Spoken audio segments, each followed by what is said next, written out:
vou comer juntinho de você, filho. Pura confusão mental que a gente adora. O nosso protagonista abre os olhos e a primeira coisa que ele sente é que o mundo deu um giro de 180 graus e ele caiu do caminhão da mudança. Ele tá totalmente perdido, sem saber onde se encontra, como foi parar ali ou por que o teto parece tão longe. À frente dele, uma mulher soli com um carinho que só uma mãe tem, exalando uma aura de paz. O instinto dele grita que ela é a progenitora dele, mas o cérebro, que ainda guarda as memórias frescas da vida passada, dá erro de sistema e tela azul. Ele lembra com clareza cristalina que a mãe dele era outra pessoa, com outro rosto em outro tempo. Quando ele tenta fazer um movimento brusco, tipo levantar a mão para entender o que está acontecendo, ele toma o primeiro choque de realidade. A mão é minúscula, gordinha, rosada e totalmente desajeitada. É a mão de um bebê. Ele mal consegue coordenar os dedos, que dirá se levantar. O cara simplesmente resetou a vida e virou um recém-nascido no modo hardcore da existência. Mas calma, que a bizarrice sobe de nível. Enquanto ele tenta processar essa informação de que virou um mini-humano, algo ainda mais místico acontece. Ele percebe que consegue enxergar as próprias estatísticas, tipo um menu de RPG flutuando bem na frente da sua visão. Ele nota que o nível dele voltou pro 1 e que ele tá oficialmente sem nome. Um verdadeiro personagem genérico por enquanto. A mãe dele se vira para um senhor de idade que emana uma autoridade que faria qualquer um tremer a base e o chama de Sua Majestade. O Noah, que de burro não tem nada, já saca o cenário na hora. Beleza, reencarnei na elite da elite. O vovô ali é o imperador. O velho, que não parece ser muito chegado em enrolação ou fofoca, decide ali mesmo que o nome do moleque será Noah Ararat e já carimba a testa dele com o título de 13º Príncipe Imperial. A realeza não perde tempo mesmo, né? O cara nasceu e em 5 minutos já tem cargo público, nome de herói de shonen e um feudo pra chamar de seu. O Noah fica em choque com o título, porque ele sabe o peso político dessa parada. Ser o 13º príncipe significa ser um nobre entre os nobres, o topo da pirâmide social de uma nação inteira. Mas o imperador já manda a primeira missão. O feudo do moleque será Almeria. Pra quem não conhece o mapa desse mundo, Almeria é a terra onde a galera do Clã da Água faz morada, um lugar estratégico e cheio de recursos. Assim que o imperador termina de falar, o menu de status do Noah brilha como se tivesse ganho um upgrade de luxo. A afinidade dele com o elemento água sobe para E+S. O Noah fica boiando porque ele nunca viu valores como esses em nenhum jogo ou na sua vida passada. O que diabo significa esse S ali? Será que é de super? De supremo? Antes que ele pudesse pensar, o imperador pede para um tal de Cruz, que deve ser o mago mais brabo da corte, mostrar as habilidades do Noah para todo mundo que tá na sala. O Cruz lança um encantamento de revelação e de repente os status do Noah são projetados no ar para geral ver. O susto é geral e o silêncio é ensurdecedor. O valor que o Noah tinha visto antes mudou de novo e agora tá absurdamente alto, quebrando todos os padrões conhecidos. A mãe dele comenta, toda orgulhosa e com os olhos brilhantes, que o poder dele está muito maior do que no momento do parto, o que indica um crescimento exponencial. O Cruz, com uma cara de quem viu um fantasma ou o boleto do cartão de crédito, manda a real. O moleque já despertou os poderes latentes. Todo mundo ali fica em choque total, porque ninguém nunca ouviu falar de alguém que alcance o ranking SS com essa idade, ainda mais um bebê que mal sabe o que é uma chupeta. Noah, percebendo que virou o protagonista apelão da temporada, só aceita que recebeu uma nova chance e que agora é um nobre de elite com um futuro brilhante e perigoso. O Império Mês, onde ele foi cair, é uma nação de guerreiros raiz, situada em cordilheiras brutas e geladas, com uma capital rica que vive uma verdadeira era de ouro. A riqueza lá gera mais riqueza, e a cultura floresce de um jeito resplandecente. O imperador é o patriarca de mais de 10 filhos, todos conhecidos como príncipes imperiais, venerados pelo povo como se fossem semideuses. Damos um salto no tempo, 6 anos depois. Noah agora é um garotinho prodígio e descobriu o segredo do seu sistema de status quebrado. Ele percebeu que as pessoas enxergam o poder dele de um jeito, mas para ele a interface mostra a verdade nua e crua por trás dos números. Para os outros ele é ranking SS, mas para ele aparece um mais S maroto. Ele saca que essas adições vêm dos seus subordinados. É como se ele ganhasse um buff passivo por cada pessoa que jurasse lealdade a ele. Por exemplo, o S posse da água veio de Almeria, o feudo que ele ganhou.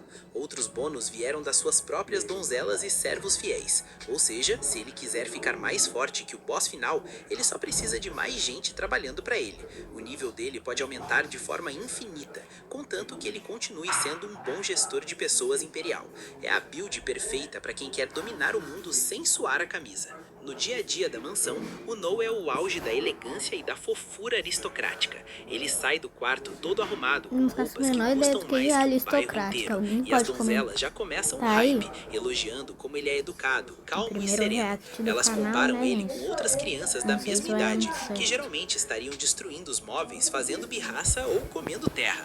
Mas o No é um lorde completo. A razão é óbvia pra gente. Ele é um adulto com quilometragem de vida por dentro de um corpo de 6 anos. Mesmo assim, ele sabe que a biologia não ajuda e as capacidades físicas dele ainda estão limitadas pela estatura. Durante o café da manhã, a Eveli, uma serva que anota 10 em hospitalidade e eficiência, avisa que o príncipe herdeiro e o quarto príncipe resolveram fazer uma visitinha de surpresa. O Noah sabe que na política imperial não dá pra dar um migué em gente desse calibre. Se o herdeiro chama, você vai. Ele para de comer na hora, limpa a boca com elegância e pede para ser levado até eles imediatamente. Frente a frente com a Quando elite da família, assistir o Noah se ajoelha em sinal de profundo respeito. Ele conhece o Albert Ararat, o segundo príncipe e herdeiro de 29 anos, um homem que exala isso daí um quer poder fazer mal opressor. pra ele, vai Também tá dar. lá o Henry Darara, o quarto príncipe, que é mais simpático e diz que o Noah, com toda O essa educação Henry, esse precoce, Henry é o um do dia vai bem. ser um excelente chanceler pro O Império. Albert, O Noah ele faz o é papel do de bom mal moço, porque ele vai dar abaixa uma a espada cabeça e diz que vai se amaldiçoada esforçar pra pra ele. não decepcionar. O Albert, com aquele olhar de quem tá jogando xadrez com a vida alheia, diz que trouxe um presente de aniversário atrasado. Ele bate palmas 2 vezes e a porta da sala se abre com um estrondo, deixando entrar uma aura escura, pesada e totalmente suspeita. Um homem entra lutando para carregar o que parece gente, ser um não é caixão monstro pequeno de nenhum, metal tá? negro. Quando colocam um É negócio só no chão uma e o Albert espada ordena muito que o forte abra, chamada o Noah Leviatã. sente o impacto na alma. Começa a ouvir gritos de agonia, lamentos de sofrimento de incontáveis pessoas desesperadas suplicando por salvação. Tudo isso vinha de uma espada que estava lá dentro, repousando como um monstro adormecido. O nome da criança é Leviatã, a espada mágica de água conhecida como a mais forte do Império, mas também a mais amaldiçoada. O Albert, com um sorriso de canto de boca, pede pro Noah pegar a arma. O Noah sabe que recusar um presente do príncipe herdeiro é tipo assinar o próprio atestado de óbito ou pedir para ir de base mais cedo. Então ele respira fundo e segura a espada com as 2 mãos. Ela é pesada pra caramba. Parece que ele tá levantando um bloco de chumbo mágico, mas ele consegue erguer a arma. O Albert fica impressionado, mas não surpreso. Ele revela que cerca de 120 pessoas já viraram saudade, tentando dominar essa espada, morrendo de forma horrível. O Noah quase entra em pânico e as mãos tremem, mas o Henry intervém para tranquilizar o moleque, explicando que aqueles que não estão destinados a empunhá-la são mortos no momento em que a empunham. Como o Noah ainda está respirando, significa que ele passou no teste. O Albert conclui que alguém com afinidade SS de água consegue segurar a arma sem ser deletado da existência. Mas o Noah percebe a jogada suja. O herdeiro só deu a espada para testar se o irmãozinho ia sobreviver ou virar estatística. É o puro suco de toxicidade familiar. Lá fora, o Albert confessa pro Henry que tomou essa decisão porque o Noah é brilhante demais pro seu próprio bem. Ele acredita que justamente por ser tão talentoso, ele precisa experimentar o que é ser mordido pelo próprio poder ou pela sua mascote perigosa. Enquanto isso, naquela mesma noite, o Noah percebe que a Zoe, sua serva pessoal, está agindo de um jeito muito estranho, com o olhar perdido e os ombros caídos. O Noah, que tem olho clínico para detectar problemas, pergunta o que está rolando. A Zoe tenta evitar o assunto, pedindo desculpas, mas o Noah insiste com firmeza, sem dar opção de silêncio. Ela se ajoelha, começa a chorar e revela a tragédia. Houve uma inundação terrível em Dozo, sua cidade natal. A fazenda onde ela cresceu foi varrida do mapa, e a mãe dela, que vive sozinha, agora está sem teto e sem trabalho. Pior ainda, os parentes da Zoe sugeriram que a mãe dela fosse trabalhar no distrito de Luzes Vermelhas, tentando vender a imagem de que ela serviu a um príncipe para conseguir clientes. Noah para o discurso dela na mesma hora. Ele não aceita que o nome dele seja associado a esse tipo de coisa e muito menos que uma serva fiel passe por tamanha humilhação. Ele decide ali mesmo, com a autoridade de um lorde. Vai contratar a mãe da Zoe para trabalhar na mansão, ocupando o cargo de responsável pelo portão dos fundos.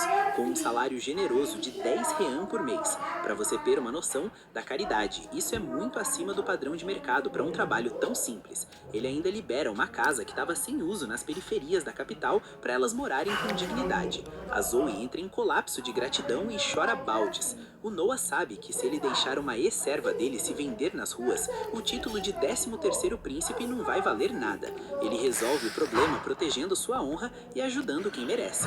Mas o instinto de gestor do Noah não para por aí. Ele chama o seu fiel mordomo, o Dylan, e pergunta se ele estava ciente da inundação em Dozo. O Dylan confirma que sim, e o Noah manda a ordem que deixa todo mundo de queixo caído. Compre o máximo de terras que puder naquela região. O Dylan e a Zoe ficam sem entender o mindset do moleque. O Noah então explica a lógica por trás da jogada. Quando um desastre natural acontece, sempre surgem vilões, agiotas e golpistas para comprar as propriedades das vítimas por um preço de miséria, aproveitando o desespero do povo. Ele quer garantir essas terras antes que os abutres cheguem, protegendo os meios de vida daquelas pessoas. O Dylan fica em choque com a previsão e a sabedoria do Noah, dizendo que nunca viu ninguém lidar com uma situação dessa maturidade. No fundo, o Noah só lembra das coisas ruins que viu na vida passada, mas ele guarda esse segredo a 7 chaves. O problema técnico surge. O Dylan estima que essa operação vai custar cerca de 700 mil reais. A Zoe quase desmaia com o valor, já que o rendimento anual de um trabalhador comum é de apenas 120 reais. Noah faz as contas de cabeça. Somando os impostos de almeria e os presentes do imperador, ele só tem 500 mil em caixa. Faltam 200 mil. A solução do nosso prota é drástica e perigosa. Ele ordena a venda das terras que ele possui ao sul da capital. Terras essas que foram um presente direto do imperador. O Dylan avisa que vender presente de rei sem autorização é um crime contra a família imperial e pode dar um BO gigantesco. Mas o Noah não volta atrás. Quantas horas? Ele diz que os nobres têm obrigações 9h31. morais. 10h30 dormir. Se eu tiver que falar... Disposto a aceitar a reprimenda do pai se isso trouxer felicidade para o povo. O Dylan, vendo que o moleque tem sangue no olho e um coração de ouro, aceita a missão e agradece sinceramente, revelando que ele também veio daquela região e se sente pessoalmente tocado pela ajuda. Chega o dia da viagem para a inspeção das terras. Enquanto o Noah prepara as malas, o Henry aparece para ver como ele está lidando com a espada Leviatã. Noah se ajoelha diante do quarto príncipe e explica que vai para Dozo. O Henry nota o caixão da espada na carruagem e pergunta se ele planeja usar aquela coisa. Noah admite que sente um poder nela, mas que a espada está quieta por enquanto. O Henry então revela o que descobriu nas suas pesquisas. A Leviatã tem vontade própria e é tipo um cachorro raivoso que só obedece quem ela reconhece como mestre absoluto. Ele avisa, seriamente, se você tentar usar essa arma e ela não te aceitar, você morre no ato. Noah saca que a espada é um desafio de vida ou morte, mas ele não recua. Ele parte para Dozo com seus subordinados e, ao chegar lá, vê o cenário de destruição total. A lama tomou conta de tudo. Ele ordena que o Dylan vá direto para o escritório do governo local para comprar as propriedades baseadas nas listas oficiais, já que muitos perderam os documentos físicos na enchente. Noah resolve entrar na zona de desastre disfarçado, acompanhado apenas da Zoe. Ele nota que os tubérculos plantados já começaram a apodrecer na terra encharcada, o que significa que não haverá colheita e a fome vai bater forte. A Zoe tenta impedir o Noah de avançar, dizendo que é perigoso para um príncipe andar naquele lodaçal. Mas o Noah dá um ultimato. Ou você vem comigo agora, ou eu venho sozinho de madrugada. Ela não tem escolha a não ser seguir o patrãozinho. Eles chegam perto de onde o governo está distribuindo comida e resolvem pegar uma ração para inspecionar a qualidade. O resultado é revoltante. A sopa é uma água rala, sem gosto, feita com ingredientes de 5ª categoria e quase estragados. Um idoso local diz que eles têm sorte de ter pelo menos aquilo, mas o Noah ferve de raiva por dentro. Ele acha inaceitável que o Império trate seus súditos dessa maneira. É nesse momento de tensão que aparece o Lord Gary, o oficial do governo local responsável pela distribuição. O cara é a definição de corrupção. Ele olha para aquela lavagem no caldeirão e com um sorriso cínico diz que a comida parece estar excelente. O cozinheiro, que também está no esquema, ri e agradece, dizendo que a parte do leão do Lord Gary já está separada na mansão luxuosa. Noah não aguenta mais ver aquela palhaçada e se aproxima do oficial perguntando na lata se ele está desviando os fundos destinados às vítimas. O Gary cai na risada, achando que o Noah é só uma criança atrevida e sem noção. Ele diz que o trabalho dele é duro e que pegar um pedaço do bolo é um privilégio de quem manda. O Noah avisa que chamar ele de criança é um erro fatal e que lucrar em cima da fome alheia é um crime imperdoável. O Gary perde a paciência, desenvanha a espada e ameaça o Noah, dizendo que insultar um oficial é o mesmo que insultar o governante daquelas terras, o tal de Rowan. Noah, com uma calma glacial que assusta, pergunta se Gary quer saber qual é a sentença para os crimes dele. Antes que o vilão pudesse atacar, o Noah decreta: a sentença é a morte. No exato momento em que ele pronuncia a palavra, a Leviatã voa magicamente para a mão dele. Noah sente o peso do poder e declara que se nasceu forte e rico, é seu dever usar esse poder para proteger os fracos. A espada reconhece a determinação do mestre e emana uma aura poderosa. Noah não hesita e decapita o Gary com um único golpe preciso. Os guardas tentam atacar para vingar o chefe, mas o Noah faz um movimento horizontal com a Leviatã e libera uma energia azul devastadora que abre um cratère imenso no chão, um buraco tão profundo que ninguém consegue ver o fim. Os sobreviventes entram em pânico total e fogem gritando por ajuda. O governante da região, Rowan Green, seus soldados, mas quando ele coloca os olhos no Noah, ele reconhece o 13º príncipe na hora, joelhos tremendo de medo. Ele explica que é um servo leal da casa do príncipe Henry e pede perdão por não saber da visita real. O povo em volta começa a sussurrar em choque e o Rowan avisa que todos estão na presença da realeza. Em segundos, centenas de pessoas se ajoelham no barro diante do Noah. Nosso prota não perde tempo com protocolos inúteis. Ele ordena que o Rowan limpe a corrupção, confisque os bens dos comparsas do Gary e reinicie a distribuição de alimentos. Mas com um detalhe: eu quero que essa sopa seja tão grossa que a colher fique de pé dentro dela sem cair. O Rowan aceita a ordem como se fosse uma missão divina, e o povo explode em gritos de alegria e vivas ao príncipe. Quando o Noah volta para a capital, o Albert recebe o relatório de que o irmãozinho não só sobreviveu, como domou a espada lendária que matou centenas de outros. Ele começa a ver o Noah como uma peça muito mais valiosa e perigosa no tabuleiro político.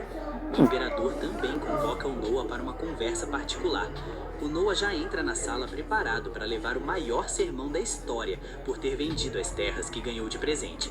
Mas, para surpresa de geral, o imperador agradece ao filho. Ele revela que as ações do Noah idoso evitaram uma crise humanitária se transformar em uma rebelião, poupando recursos do império. O velho ainda pergunta como Noah descobriu o esquema, e o prota diz que foi coincidência por causa de uma serva. O imperador ri, sabendo que o filho é um gênio, e pede para ver os status dele de novo. Quando Cruz lança o feitiço, o Noah nota que a Leviatã agora aparece como sua subordinada, e sua afinidade com a água subiu para lendário rank SSS. O imperador fica radiante e pede para o Noah continuar usando seus talentos para fortalecer a nação. A história segue com o Noah visitando a parte comercial da cidade, a rua Hyde, onde ele ouve falar de uma cantora popular chamada Alike. Ele leva a Zoe junto e percebe que ela se tornou uma serva exemplar. Ao ouvir a música da Alike, o Noah fica encantado. Ele percebe que, embora a técnica dela possa melhorar, a alma que ela coloca no canto é algo que o dinheiro não compra. Mas a paz dura pouco. Um grupo de agiotas brutamontes invade o local para cobrar uma dívida antiga do pai da Alike. O líder do bando é um gigante de 2 metros que tenta levar a garota à força para o distrito de luzes vermelhas para quitar o débito. O dono do bar tenta impedir, mas é jogado contra a parede como se fosse nada. Noah se levanta calmamente, caminha até o palco e dá uma aula de direito imperial. Artigo 2º da lei estabelece que filhos não herdam dívidas de pais. Tentar forçar essa cobrança é um crime punível com prisão ou coisa pior. O agiota perde a linha e tenta pegar o Noah pelo pescoço, mas a Leviatã, que agora está escondida sob a forma de uma pequena adaga na manga do Noah, reage instantaneamente e cria uma barreira de energia que joga os bandidos no chão. Noah mostra quem manda e os caras fogem desesperados. O dono do bar fica em choque ao descobrir a identidade do príncipe. Noah elogia a Lick e oferece pagar 25 Rian por mês para que ela possa viver bem, cuidar da mãe doente e focar apenas na sua arte. Ele compra o estabelecimento por 1000 Rian ali mesmo, garantindo que ninguém mais a incomode. A garota chora de felicidade e promete dar o seu melhor. No dia seguinte, a gente já começa vendo Noah sendo preparado pelas empregadas para a visita do governador de Uy, o tal do Dead Marley, que é basicamente o cara mais truta e bem sucedido dos domínios dele. Aqui o roteiro explica que na família imperial é tradição dropar uns feudos para os príncipes governarem, tipo um tutorial de administração. Os habitantes veneram o príncipe como se fosse um admin único e legítimo do servidor, e o Dead Marley, que nasceu em Armélia, não era exceção. A gente vê o Dead prestando aquele respeito básico ao Noah, mas nosso moleque prodígio já manda ele sentar e ficar à vontade. Essa é a segunda vez que eles se encontram em 1 ano e meio, desde que o Noah virou o dono daquela área. O Noah, direto ao ponto, pergunta como tá o farm no território, lembrando que deixou o cara encarregado de gerenciar as águas de Ubi. Mas aí, nosso pequeno percebe que o Dead travou de conexão e não responde. O Noah, que não é bobo nem nada, deduz. Ele conta pra gente que Uy é uma zona de farm de grãos na curva de um rio gigante, que às vezes resolve alagar. A ideia é estabilizar isso, por isso ele pergunta qual é o BO. O Dead, com aquela amargura de quem perdeu uma ranqueada, responde que ainda não liberaram o orçamento. O Noah acha isso impossível, afinal era um decreto imperial, tá ligado? Mas o Dead interrompe dizendo que o Ministério das Finanças tá metendo louco e colocando travas. Sabendo disso, o Noah manda o famoso "siga meus bons". E assim eles chegam no escritório do Ministro das Finanças, o Maverick, que tá lá enchendo a pança, tranquilando. O Noah não perde tempo, já manda real sobre a retenção da grana para as águas de Uy. O Maverick diz que tem um grande motivo para isso, mas o Noah já solta o aviso. Se a resposta for "você é criança e não entenderia", é melhor nem abrir a boca. Sim, pro tamanho dele, o moleque impõe uma presença absurda. Diante disso, o Maverick responde que, por causa da inundação do ano passado em Uy, Sua Majestade isentou o povo de impostos por 1 ano, e agora o Ministério tá cobrando essa economia, entre muitas aspas. O Noah olha pra ele, tipo, tá me tirando? E pergunta se ele o toma por otário. Se o Imperador permitiu não pagar impostos, é porque não tinha o que arrecadar. Foi um gesto nobre, não um empréstimo. Mas esse gordo inútil do Maverick fala como se a grana existisse. O Noah pressiona de novo, perguntando se ele está sendo feito de palhaço. O Maverick, suando frio, diz que não é isso, e explica que eles não têm o ouro agora. Aí ele fica nervoso e inventa uma desculpa na hora. Diz que estão construindo a residência de verão de Sua Majestade e querem fazer um palácio com vilas em volta, por isso precisam da verba. Só que o Noah sabe que isso é caô e uma ofensa ao Imperador. O Noah confronta o cara na hora por negar dinheiro para evitar inundações só para construir um palácio, perguntando se ele quer fazer o pai dele parecer um imperador sem noção, e manda aquela intimidação básica. Quer que eu troque uma ideia sobre isso com o Imperador agora? O Maverick vai de joelhos pedir desculpas na hora. O Noah exige que liberem a grana pra ontem, e o Maverick grita para os subordinados fazerem a transferência. O Dead assistiu tudo de camarote, chocado com como o moleque dobrou o ministro sem nem suar, e admite que sente vergonha por ter recorrido ao título do príncipe, declarando sua total admiração e prometendo voltar pra Uy para tancar as inundações. Lá fora chega um cavaleiro avisando que Sua Majestade quer ver o Noah agora mesmo. Corta para ele se apresentando diante do rei. O pai dele já pede para cortar as formalidades e começa parabenizando pelo que aconteceu com Uy, porque contaram que o Noah amassou o Maverick. Nosso pequeno fica surpreso com a velocidade da fofoca. O rei manda call de que informação é uma arma e ele tem que manter isso sempre afiado. O Noah não entende muito bem, mas diz que só fez o dever dele. O rei avisa que esse dever não é fácil, já que tem muito charlatão e puxa-saco por aí, e poucos conseguem entregar resultado com naturalidade. O pai chega perto, faz um carinho na cabeça do Noah e diz que ele é impressionante para quem só tem 6 anos. Manda ele ficar de pé. Aí ele pergunta se aquela espada é a Leviatã, porque parece ter encolhido. Enquanto ele observa, o Noah percebe que a própria casa dele faz parte da rede de inteligência do pai. O rei reconhece o poder do Noah por conseguir controlar a espada. Nosso pequeno lembra daquela vez que quase transformou geral em saudade, mas conseguiu segurar a onda. O pai diz que ele precisa aprender a manusear essa espada logo, por isso chamou o instrutor. Aqui somos apresentados ao Damien, um nobre mestre espadachim do Império. O rei afirma que não tem ninguém no nível desse cara, então pede pro Noah treinar pesado. O Damien pede um X1 amistoso a ele mesmo, só para avaliar o potencial, não a técnica. O rei aceita de boas e a gente vê os dois frente a frente. O Noah puxa a Leviatã, mas a espada começa a bugar e se agitar. Nosso pequeno entende o recado e parte para ataque. O Damien bloqueia fácil, tipo, tente outra vez. O Noah recua e nesse meio tempo, a Leviatã mostra flashbacks dos donos anteriores. E o Noah entende que esses caras eram guerreiros tryhard. Ele se lança de novo contra o Damien e num movimento rápido consegue desarmar o mestre. Depois disso, o cavaleiro Damien pede desculpas ao rei, dizendo que não tem nada para ensinar pro príncipe.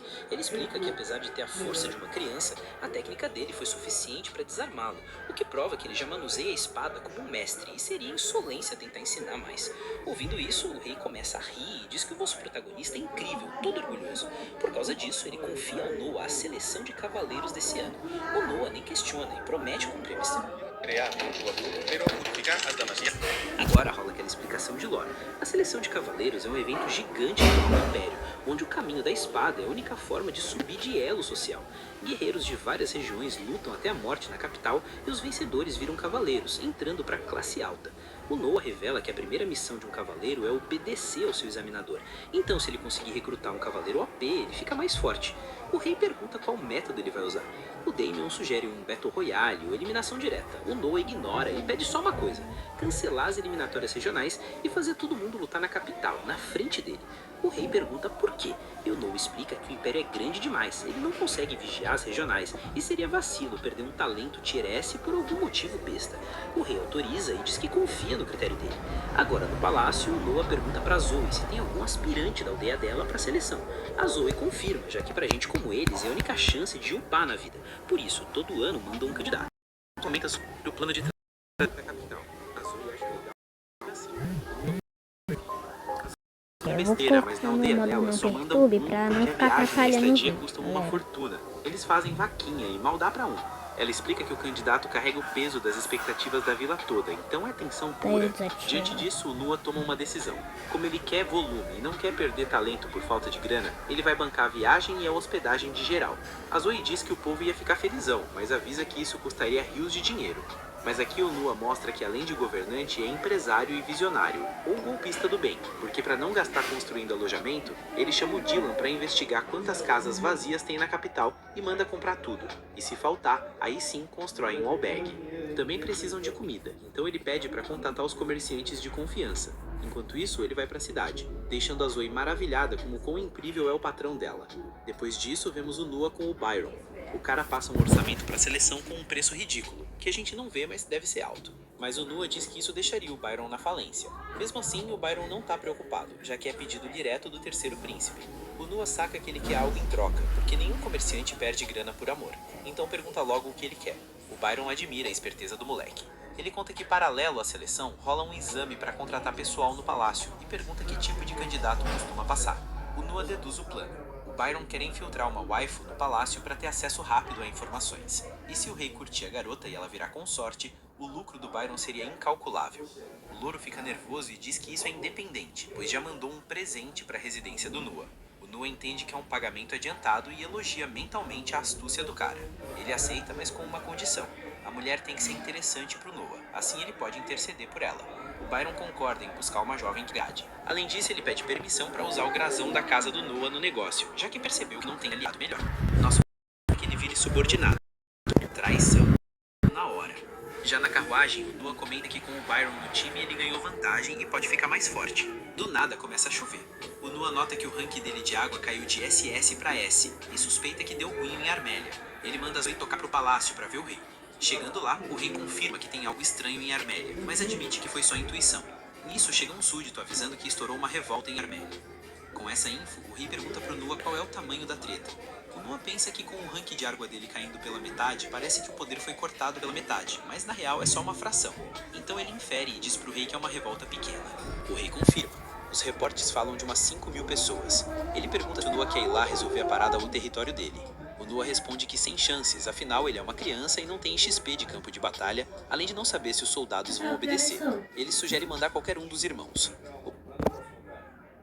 O 9h49. pai fica surpreso com a recusa, mas aceita, e pergunta quem ele sugere. O Nua, sem hesitar, responde: Henry. O pai pergunta por quê. O Nua diz que pela magnitude, o lógico é um ataque frontal, especialidade do Henry, que é o irmão mais precavido. O rei concorda com a escolha esplêndida e manda chamar o Henry. Vemos ele junto com o nosso protagonista a caminho do local. O Henry pergunta se ele vai mesmo deixar passar essa chance de farmar mérito, lembrando que no Império acumular conquistas militares abre muitas portas. O Nua se justifica, dizendo que foi tudo muito repentino e ele não tá buildado para isso, e que provavelmente só ia fazer os soldados irem de base à toa. O Henry reconhece a atitude precavida. Mas aí do nada o Nua sente a Leviatã apitar perigo. Ele manda parar a carruagem agora. O Henry pergunta o que houve. O Nua explica que a espada reagiu, o que significa que o alvo é ele. O Nua, não querendo envolver o irmão, sai correndo da carruagem ao mesmo tempo que vários círculos mágicos de água aparecem no chão e capturam ele. São assassinos cercando o moleque, mas nosso prota se liberta do feitiço com escudos. Um dos assassinos manda finalizar o garoto. Eles partem pra cima, mas o Nua usa Leviatã e derrota geral com um único corte. Com os inimigos no chão, o Henry se aproxima para ver os corpos. Ele menciona que, segundo os informantes, os rebeldes eram soldados a cavalo, mas não imaginava que teriam gente desse tipo. Ele lamenta não poder interrogar, mas o Nua tranquiliza, revelando que não mandou ninguém pro lobby, só deixou inconsciente, usando a intimidação da espada. Ele pede pro Henry cuidar deles e pergunta sobre essa história de soldados a cavalo, lembrando que Armélia quase não produz montarias militares. O Henry confirma, e isso acende uma lâmpada na cabeça do Nua. No dia seguinte, ele chama o Byron e pergunta se ele negocia perto de Armélia. O Byron confirma. Antes de continuar, o Nua avisa que se vazar algo dali, ele vai ser executado. O Byron aceita o risco. O Nua revela que tá rolando uma rebelião em Armélia e que a força principal deles é soldados a cavalo. Mostrando uma maleta, ele diz que tem 10.000 rines e manda o Byron comprar todo o forum, comida de cavalo, da região. O Byron aceita, mas pergunta sobre a comida para os homens. O Nua manda esquecer isso. Ele explica que Armélia não tem indústria equine e, segundo Henry, devem ter importado os cavalos. Além disso, roubar comida dos aldeões tem limite. Com isso, o Byron entende o plano. Se comprar comida para os soldados, haveria saques. Mas sem comida para os cavalos, a mobilidade deles acaba. O Nua confirma. O Byron, vendo o olhar sério do Nua, entende a jogada e reconhece a audácia, elogiando o brilho do moleque. Ele sai prometendo começar a operação já. Estando sozinho, o Nua supõe que com isso a batalha do irmão vai ficar no modo easy. Esse foi o final do episódio 3. Comenta a palavra soldado para eu saber que você acompanhou até aqui e quer ver o desenrolar dessa treta.